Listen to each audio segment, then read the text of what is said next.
नमस्कार दोस्तों, मैं भाविनी मिश्रा अपनी चैनल में आप सभी का एक बार फिर से स्वागत करती हूं और आशा करती हूं आप सब भी स्वस्थ और सुरक्षित होंगे। सबसे पहले आप सभी को वट सावित्री व्रत की बहुत बहुत शुभकामनाएं।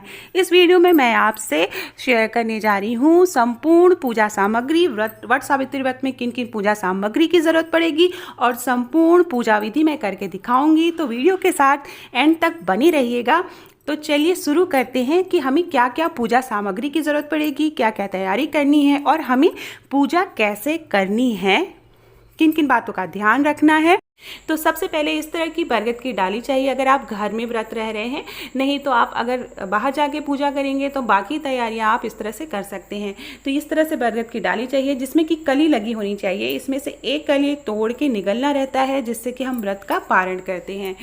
तो इस तरह की कली लगी होनी चाहिए और ये बहुत ही आसानी से आसपास मिल जाएगा। एक गमला चाहिए और उस गमले में इस डाली को हम अच्छी तरह से लगा लेंगे, उसमें मिट्टी डाल के, और डाली को एकदम इस तरह से जैसे पेड़ लगाते हैं वैसे ही लगा देंगे। अगर आप नया पौधा बरगद का लाना चाहते हैं तो वो भी ला सकते हैं आप, फिर उसे किसी भी जगह आप लगा सकते हैं।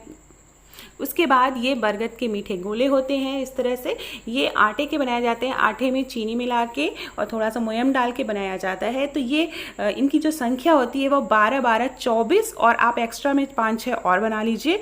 तो इस तरह से इतने गोले बनाने हैं बरगद के मीठे बरगद बनाने हैं, इसको बोलते हैं। पूड़ियाँ बनाएंगे इसी तरह हम, पूड़ियाँ भी 12 12 की संख्या में 24 पूड़ियाँ हमें बनानी है। 3 4 पूड़ियाँ हम एक्स्ट्रा बना लेंगे। फिर ये कुछ मैंने ठुकवे बना लिए हैं, 5 ठुकवे। आप इसकी जगह कोई भी मीठी चीज़ आप भगवान को भोग लगाने के लिए बना सकते हैं। हलवा बना सकते हैं। ये देखिए चावल है, चावल के अच्छा हमने इसमें पीला रंग डाल के रख लिए हैं। इसकी जगह आप गेहूं का अनाज भी ले सकते हैं। इसे वहाँ पे पूजा वाले स्थान पर चौक में रखना रहता है। इस तरह से चने लेने, हमें चने को रात में भिगो के रख लेना है। भीगे हुए चने हमें पूजा में ज़रूरत पड़ती है। साथ में जब हम व्रत का पारण करते हैं तो 12 चने हमें निगलने होते हैं, तो ये बहुत ज़रूरी होता है। इसके बाद इस तरह से बेत का पंखा चाहिए होता है, बहुत ही शुभ माना जाता है। और पूजा के समय बरगद भगवान को हमें इससे हाँकना रहता है और इसमें हम एपल बनाते हैं तो बहुत ही शुभ होता है। खरबूजा बहुत ज़रूरी होता है, तो इस तरह से 2 खरबूजे चाहिए हमें। तो इस तरह का ही खरबूजा मुझे मिला है, तो इस तरह के खरबूजे चाहिए। उसके अलावा आप कोई भी फल ले सकते हैं, जैसे कि आप केला ले सकते हैं, आम मिल रहा है आम ले सकते हैं, कोई भी फल आप इसके अलावा चढ़ा सकते हैं। इसके बाद ये चावल का आटा लिया है, इसकी जगह एपल बनाने के लिए इसमें आप पानी से घोल के भी एपल बना सकते हैं, ऐसे भी बना सकते हैं, या आप चावल या गेहूं के आटे का भी एपल बना सकते हैं। इस तरह से हल्दी मैंने थोड़ी घोल के रख ली है, क्योंकि जो हम माला बनाएंगे, सूत की माला बनाएंगे, उसको हल्दी से कलर करना रहता है। उसके अलावा मैंने लिया है पान का पत्ता, इलायची, लौंग, गणेश भगवान जी को चढ़ाने के लिए 2 माला मैंने ली है, एक बरगद वृक्ष को चढ़ाने के लिए और दूसरा पति को पहनाने के लिए। लौंग, इलायची और ये पान के पत्ते हैं। तो इस तरह से 2 पीली माला लेंगे। तो बहुत से लोग पूजा करते हैं, पूजा करने के बाद पति की पूजा करते हैं, तो उसके लिए चाहिए होता है। फिर ये मैंने जो है एक सुपारी ली है गणेश भगवान जी के लिए और एक गौर माता बनाई है। आप गोबर से बना सकते हैं या मिट्टी से बना सकते हैं। बहुत से लोग 4 मूर्तियाँ और बनाते हैं, जिसमें ब्रह्मा जी और सरस्वती जी लेते हैं और सत्यवान और सावित्री। तो ये 4 लोग 4 मूर्तियाँ और बनाते हैं, उसको भी पूजा करते हैं, लेकिन हमारे यहाँ नहीं होता है। कलावा रक्षा सूत्र लेंगे, सूत चाहिए हमें, ज़्यादा सा सूत चाहिए, हल्दी, कुमकुम, धूप बत्ती और बत्ती, अक्षत, ये सारी चीज़ें चाहिए पूजा के लिए। ये घी का दीपक चाहिए। कलश के ऊपर रखने के लिए भी एक मिट्टी का दिया चाहिए। जल 1 लोटे में चाहिए। सबसे पहले हम सींचते हैं बरगद के वृक्ष को जल से। सुहाग का सामान चाहिए। आप जो भी सुहाग का सामान इस समय आप घर में आसानी से उपलब्ध करा पाते हैं, ये चूड़ी, बिंदी, सिंदूर, जो भी आपकी इच्छा है सुहाग का सामान, लेकिन चूड़ी, बिंदी, सिंदूर बहुत ज़रूरी होता है। उसके अलावा आप नेल पॉलिश हो गया, आलता हो गया, ये सारी चीज़ें की ज़रूरत पड़ेगी। एक लाल रंग का वस्त्र आप ले सकते हैं, आप साड़ी चढ़ा सकते हैं, बहुत से लोग नई साड़ी चढ़ाते हैं। तो इन सारी सामग्रियों की ज़रूरत पड़ती है।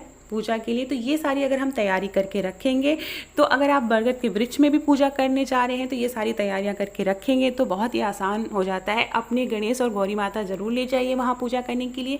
घर में आप पूजा करते हैं तो और भी ज़्यादा आसान है। एक गमले में आप इस बरगद का वृक्ष लगा लेते हैं और उसके बाद हम संपूर्ण पूजा करते हैं।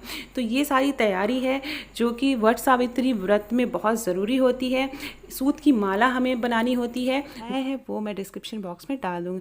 तो इस तरह से 12 बार फेरते हुए एक बड़ी माला बनानी है और इस तरह से एक छोटी माला बनानी है। इसको 12 बार फेरना है इस तरह से। फिर इसके बाद इसको हम पीले रंग से, ये देखिए ये बड़ी माला है, इसको खुद पहनना रहता है पूजा में चढ़ाने के बाद, और छोटी माला बरगद के वृक्ष को चढ़ाएंगे, ये देखिए। और इन दोनों मालाओं को सफ़ेद नहीं चढ़ाते हैं, सूत से बनाई जाती है। तो इसको हम इसमें इस तरह से हल्दी का लेप बनाएंगे और उस हल्दी के लेप में इस माला को इस तरह से पीले रंग का कलर कर लेंगे। तो दोनों मालाएं हमें चढ़ानी है, बड़ी माला को बाद में पहनना रहता है। उसके बाद हम ऐपन बनाएंगे। तो चावल के आटे में पानी मिला के आप ऐपन बना सकते हैं, या चावल का आटा है तो आप चावल के आटे से बना सकते हैं, या फिर आप गेहूं के आटे से भी ऐपन बना सकते हैं। इस तरह से रंगोली बनाएंगे। अष्टदल कमल बनाया है मैंने और सिंपल सी रंगोली बनाई है। आप कोई भी डिज़ाइन बना सकते हैं। चावल को भिगो के उसको पीस के भी ऐपन बनाया जाता है। तो इस तरह से अष्टदल कमल बनाया है। इसके ऊपर हम बरगद की डाली को एक गमले में लगाकर उसको हम रखेंगे। अगर आप घर में पूजा कर रहे हैं तो ये देखिए, एक बरगद की डाली को मैंने लिया है। डाली ऐसी लेनी है जिसमें कलियां लगी हों, क्योंकि उसी कलियों को हम खाते हैं। और इस तरह से हम ऐपन जहाँ पे बनाया है वहाँ पे हम रख देंगे। उसके बाद हमें एक पान का पत्ता या बरगद का पत्ता लेना है और उसके ऊपर गणेश भगवान जी और माँ गौरी को स्थापित करना है, क्योंकि गणेश भगवान जी की पूजा सर्वप्रथम की जाती है। तो गणेश जी को के लिए मैंने एक सुपारी ली है। सुपारी के ऊपर कलावा इस तरह से लपेट दिया है, अच्छा सूत लपेट दिया है। और माँ गौरी आप मिट्टी के बना सकते हैं या गोबर के बना सकते हैं।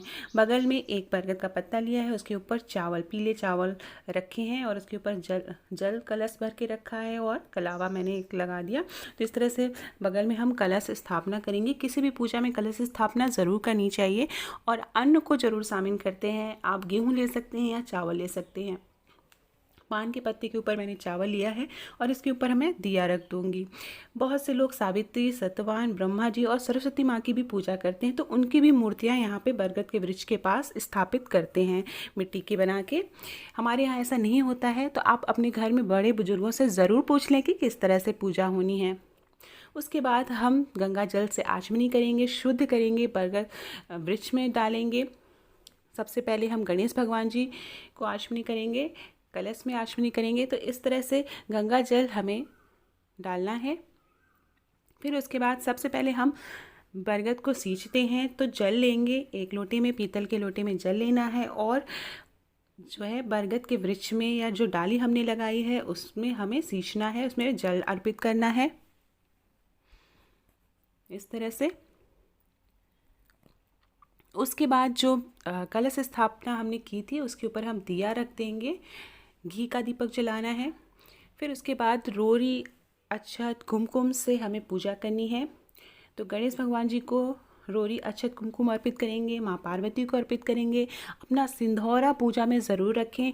जो भी सिंधौरा आपने शादी में सिंधौरा जो आता है उसी सिंधौरे से आपको सिंदूर लगाना होता है, तो सिंधौरा पूजा में ज़रूर शामिल करें। बरगद के वृक्ष में रोरी, अक्षत, कुमकुम लगाएंगे। बरगद के वृक्ष में हमें एप्पल लगाना होता है, जो चावल पीस के जो एप्पल बनाया जाता है वो लगाना है।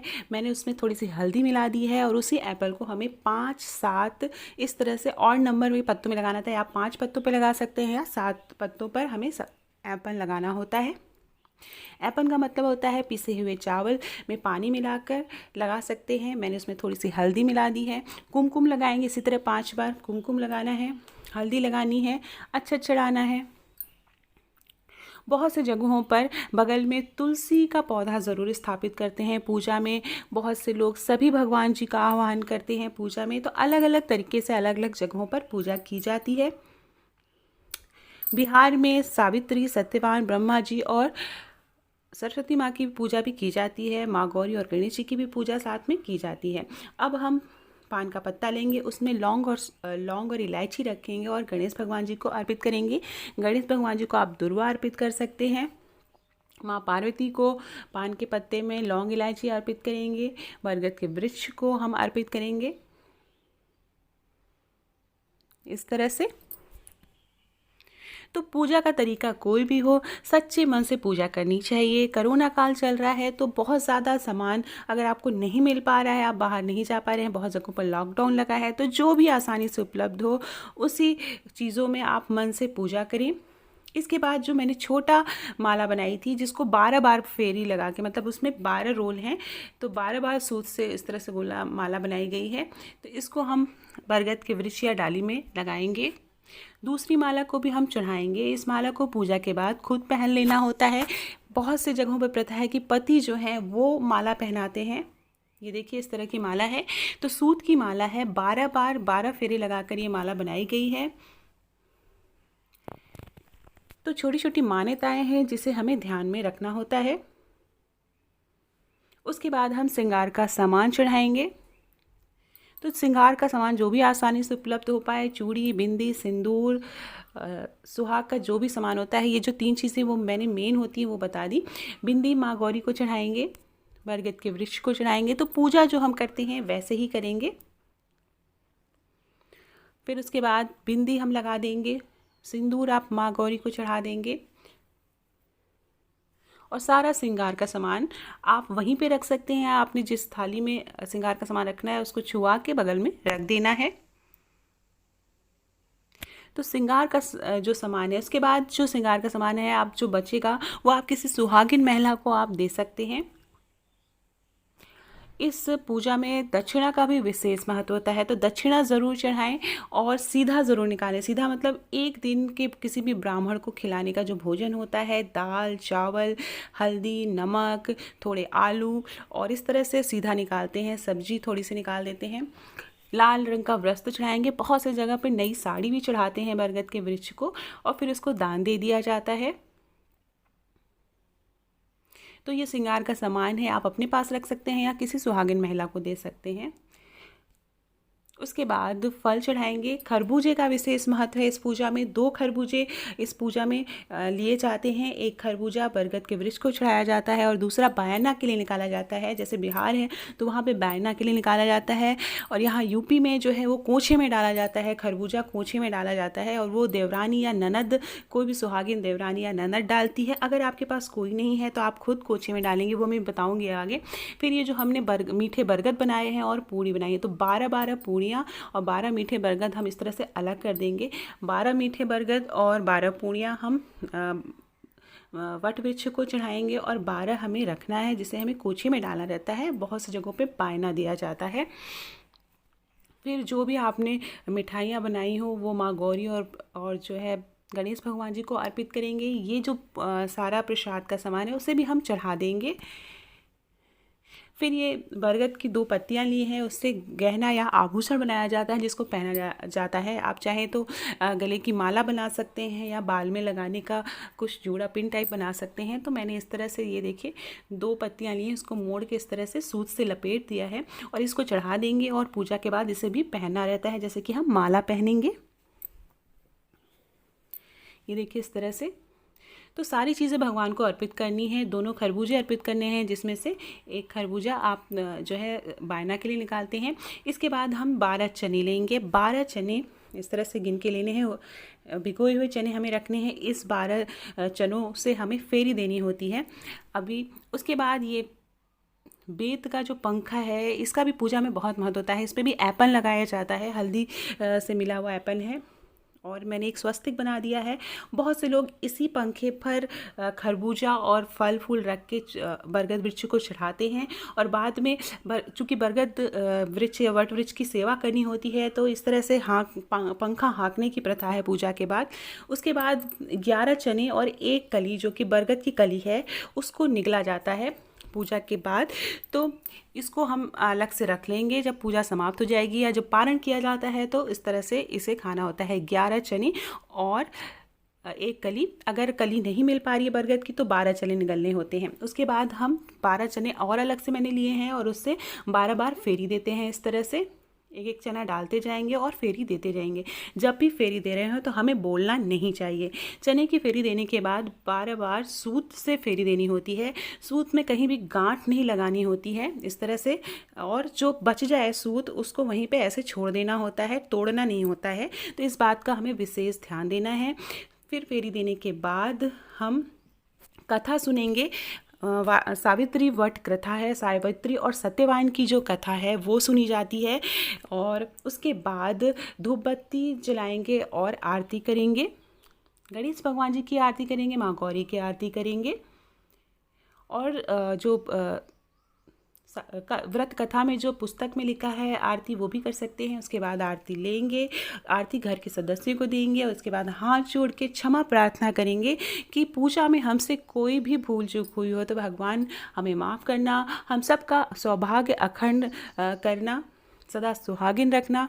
और इस तरह की कामना करते हुए हमें पूजा समाप्त करनी है। उसके बाद जो भी श्रृंगार का आपने सामान चढ़ाया है उसमें से सुहाग का सामान आप पहन सकते हैं। सुहाग लेंगे तो जो भी बिंदी आपने चाहे उसमें से एक बिंदी आप लगा लीजिए, जो चूड़ियाँ चाहे उसमें से एक एक चूड़ियाँ आप हाथों में पहन लीजिए। और जो सिंदूर माँ गौरी को चढ़ाया है उससे आप सुहाग ले लीजिए। उसके बाद घर के जो बुजुर्ग हैं या सास हैं उनका पैर छू के आशीर्वाद लेना चाहिए।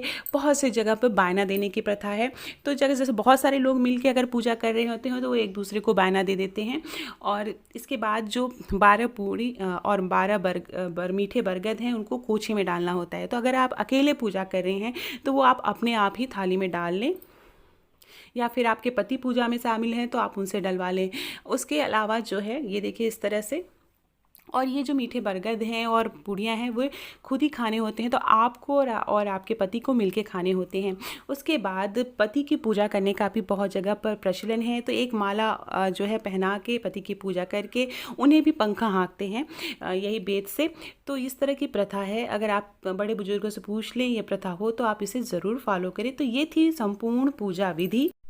तो इस तरह से वट सावित्री व्रत की पूजा की जाती है। अलग अलग जगह अलग अलग मान्यताएं हैं। बिहार में स्पेशली 5 मीठे बरगद और 5 पूड़ियाँ चढ़ाई जाती हैं, लेकिन इधर यूपी में 12 पूड़ियाँ और 12 जो है फेरे लगाए जाते हैं। तो कंफ्यूज मत होइएगा, आप अपने घर के बड़े बुजुर्गों से ज़रूर पूछिएगा कि कैसे पूजा करनी है। वीडियो पसंद आए तो प्लीज़ दोस्तों के बीच में शेयर करना ना भूलिएगा। कमेंट बॉक्स में जय माता दी ज़रूर लिखिएगा। और पसंद आए तो लाइक कमेंट पे ज़रूर क्लिक करिए। और मेरे चैनल को प्लीज़ सब्सक्राइब कर लीजिए। ऐसे ही अच्छी अच्छी वीडियो बनाने की मैं कोशिश करूँगी। बहुत बहुत धन्यवाद ये वीडियो देखने के लिए। घर में रहिए, सुरक्षित रहिए, अपना ख्याल रखिए।